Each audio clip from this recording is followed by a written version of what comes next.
Hello and welcome to One Cool Thing. I'm Alex Clone and I'm here with Angela Mascarotolo, and today we're going to be talking about the Apple Watch Series 7. Now, the Series 7 is Apple's high-end flagship smartwatch. They're also still offering the Apple Watch SE and the Apple Watch Series 3. This is their priciest watch and it has the most features. We're going to go through all of them and we're going to tell you what's new compared to the previous watches. Now, Angela, just to start, do you want to talk about some of the differences between the Series 7 and the Series 6? Sure. So I have both here. I always like to show you guys what I got.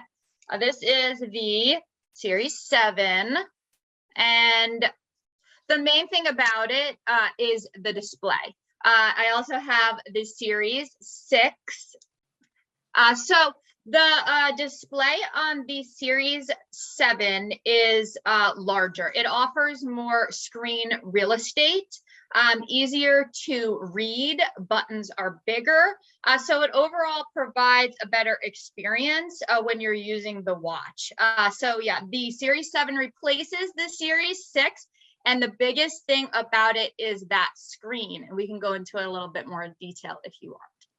Yeah, so I was sort of able to see it when you were holding them up to the screen, but just for your reference, whoever's watching the video, we do have photos of this in our review on PCMag.com. But when you hold the screen side by side, you can see that the Series 7, it's ever so slightly larger, but there's also less bezel around the outside. So you're getting more visible picture. I'll hold for a second so that Angela could show them. Yeah, so on the Series 6, the border around the display, the black border around the display is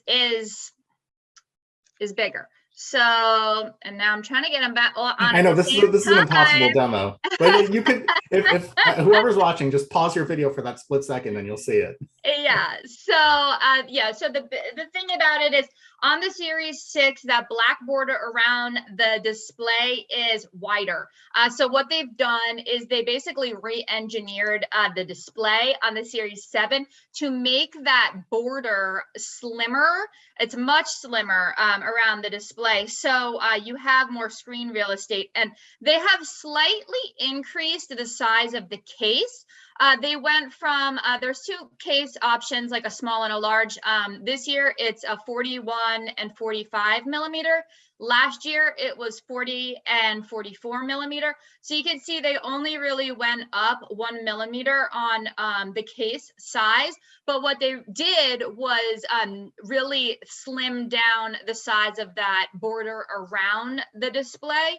So that offers more screen real estate. So if you just look at the watches side by side, it's hard to really kind of tell the difference aside from the color of the actual metal. But when you hold them up side by side, or if you use a Series 6 and then you go to a Series 7, like for me, I used the Series 7 for a couple of days, and then I went back to the Series 6 just to kind of compare, and I was like, oh my gosh, like, wow, like it really is like a difference, especially with those bigger buttons and like entering your passcode on there. It's just easier to tap the buttons because they're bigger. And now the larger screen, it also allows you to see more of a text message that comes in. And it also allows you to use a couple of exclusive watch faces, right? Yeah, correct. So yeah, that more text on the screen. So that's going to mean less scrolling when you're reading like long text messages or emails or like news articles on the watch.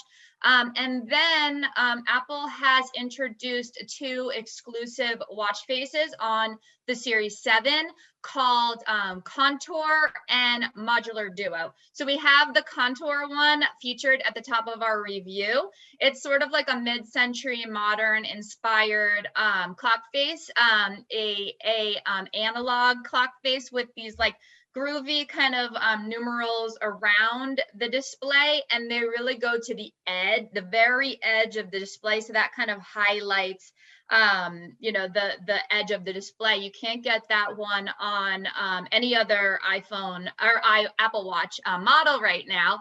Apple just introduced it exclusively on the Series 7. And then the other one is Modular Duo, which that one features 2 large complications, and you can make that anything you want, like your activity, your heart rate, your calendar, and they just show more information than what was able to be displayed in the past. So if you put like your activity complication on there, instead of just showing your activity rings, it will actually show you like an hour by hour like breakdown of your activity, or your heart rate. Like instead of just showing your current heart rate, like it'll show a graph of your heart rate. So a lot of data is able to be shown on the screen with that larger screen. Also, a full keyboard now. So anywhere there's text input, you can use like a full keyboard that has like predictive text. You can use swipe on it, or you can use just tapping, and then it'll give you predictions as well. So yeah. So we're talking about the display a lot, and honestly, that's because it is one of the biggest changes here. But I know another change that you are especially happy for, because you live near the beach, is the fact that the Series 7 is more durable than any of the previous Apple Watches. Do you want to speak to that a little bit?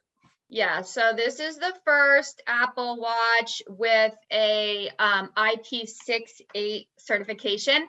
And what that means is that's the highest level certification of dust protection that you can get. So it's fully dust proof. And that comes in handy, as you mentioned, when you're at the beach or even going to the sandbox with your kids. I was at the nail salon, and they were like filing my nails down with like a drill, and there was like a cloud of dust everywhere. And this has happened in the past, and I've been like paranoid about my older Apple Watch models. But then, when I kind of got a little worried, oh my God, I hope this doesn't break my Apple Watch, I was like, oh yeah, it's now dust proof. So, and then like, if you go to if you go mountain biking, this is good. It's not gonna like, if you take if you wipe out and then your watch goes into like the dust, you're not gonna like break it. Also, even they mentioned like if you're baking, and I didn't even think about that one. If you kind of kick like a dust cloud up, with flour, it's not gonna mess up your Apple Watch. So that's the improved dust resistance. And then there's also the front glass, the crystal in the front is thicker than previous models. So that means it's harder to crack. So that's probably even more of a perk for some of my accident prone friends here, because we know like if you crack your Apple Watch screen, then it's done. Like you're not going to be able to resell it. You're not going to want to wear it. It's just like, so now with that really, I think they said it's 50% thicker than the Series 6. So that's pretty good. So more durable and more dust resistant. Right. So this is an Apple Watch that you definitely don't have to worry about as much as previous models. Now, One thing that hasn't changed much is battery life. It's still basically the same 1 day of battery life. You wear it throughout the day. You're going to wear it down for the most part, and then want to put it on the charger at night. But what has changed is that the charging is faster. So do you want to talk about that a little bit, Angela? I know that, if you only have a few minutes and you do want to track your sleep, you can throw it on the charger and get enough juice in a pretty quick amount of time. Yeah, so it ships with this new fast charger, and it looks almost the same as the old one, and it will still work with the old Apple Watch chargers, just at regular charging speeds. But this one, the difference between this one and the last one is this one has a USB-C connector. And it doesn't come with the actual adapter brick. So you need your own, but this, when you put it on this charger, it will charge faster. And Apple says that 45 minutes on the charger gets you 80% battery life. So that's pretty good. You're almost fully charged up in less than an hour. And that's going from fully dead to 80%. And then if you are, people are kind of going to be kind of working out a new charging ritual now that Apple has added sleep tracking last year on the Series 6. So Now you're like, okay, when do I charge it if I want to sleep and track my sleep, where to sleep? So with this new fast charger, they're saying just 8 minutes on the charger will get you enough battery life for 8 hours of sleep tracking. So if you're getting towards the end of the day and your battery life is kind of running low, then you can just put it on the charger for like a couple of minutes and it should get you through the night. And then maybe when you're getting ready in the morning, put it on the charger again. And then when you're getting ready to leave, then you can, wear it for the rest of the day. So that's sort of what I would recommend to do. That's what I've been doing, and that's been working out well. But yeah, like as you mentioned, you are definitely going to have to be charging this thing every day. And that's one of the major limitations that they haven't improved the battery life on it. I will say it offers similar battery life as its main competitors, like the Samsung Galaxy Watch 4 and the Watch 4 Classic. They get the same, like 1 day of battery life. Apple is saying 18 hours with the do not disturb enabled. We got 29 hours and before I got a low battery notification. And what do not disturb does is it prevents any notifications from lighting up the screen. So that will extend the battery life. So, about, a little bit over 29 hours with do not disturb. Without it, 18 hours. It's also going to depend on use, right? Like if you're tracking a long workout with GPS, you're not going to get, that drains the battery quicker. Or if you're, if you keep looking at it and it keeps lighting up the display like a million times a day, then that's going to drain the battery life quicker too. So it's going to depend on your use, but expect to have to charge it every day. Right. So those are really the main changes here. Like if you already have a Series 6, it's not necessarily, you don't necessarily need to upgrade to a Series 7 unless those few things that we just discussed are really important to you. But what I do think that we should do is review some of the features that, the Apple Watch still has, that it does well. Things that it does well in the Series 6 and before that it's still doing, apps, fitness tracking, and sort of the overall experience. Yeah, for sure. And Series 6 added SpO2 tracking, which is your blood oxygen saturation level. So if you have a Series 6, then you already have that blood oxygen saturation tracking. If you're coming from a Series 5, I would say there's more of an incentive to upgrade to the Series 7 because then you're going to get the SpO2 tracking and all the design benefits of Series 7. So, I mean, I would, like you mentioned, I would say if you have a Series 6, I wouldn't get the Series 7 as long as you are still, using your Series 6 and you're liking it and you have no problems or whatever. I would stick with that one.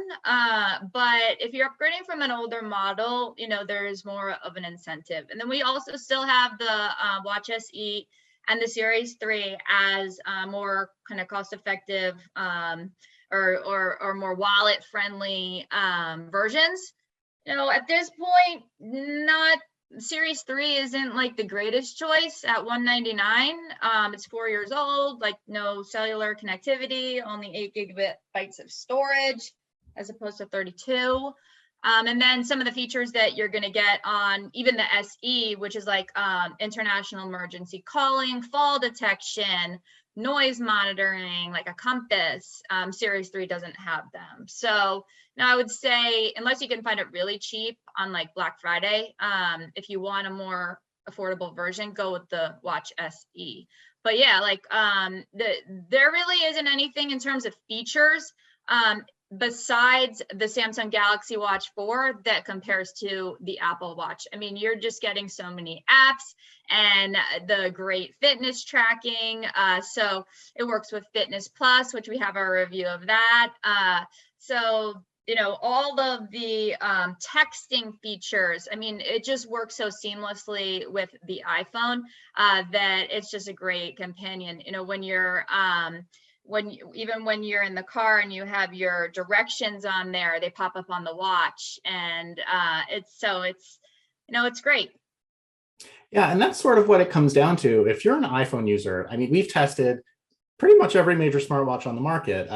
Ones that work for Android exclusively, the Apple Watch lineup, which only works with iPhones. And then we've tested some that work with both platforms. But for iPhone users, the Apple Watch really is our favorite watch. It gets you the best health features, by far the best app experience out of any smartwatch.